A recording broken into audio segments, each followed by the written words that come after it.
İndi Paşinyanın verdiyi bu bəyanat ki, Ukrayna məsələsində Ermənistan Rusiyanın müttəfiqi deyil, biraz da qızışdırdılar bu məsələni. Mariya Zakharova, Galuzin, digərləri tökülüblər indi Ermənistanın üzərinə. Bundan əvvəl isə Ararat Mirzoyan və Aley Simonyan Rusiyanın mövqeyinə ağır zərbə indirdilər iki bəyanatına. Ararat Mirzoyan dedi ki, böyük qardaş Rusiya olsun və ya Fransa olsun, bu bizi qane etmir. Biz müstəqil olmaq istəyiriksə, bizə böyük qardaş şərək deyil. Kimdir Ermənistanın böyük qardaşı? Qardaş deyil də, Ermənistanın patronu, sahibi.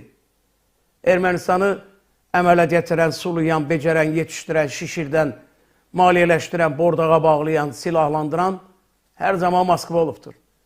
Və indi Ararat Mirzoyan, Ermənistanın Xarici İşlər Naziri səviyyəsində bizə nə Rusiya, nə Fransa böyük qardaş qismində gərək deyil. Aley Simonyan isə deyir ki, biz uzun müddət Rusiyadan asılı olduğumuz vəziyyətdə diz çökmüş vəziyyətdə olmuşuq. Diz üst olmuşuq. Bəlkə də diz üstə sözü də düz deyil. Yəni, dörd ayaqlı olublar. Bunu desə daha doğru olardı.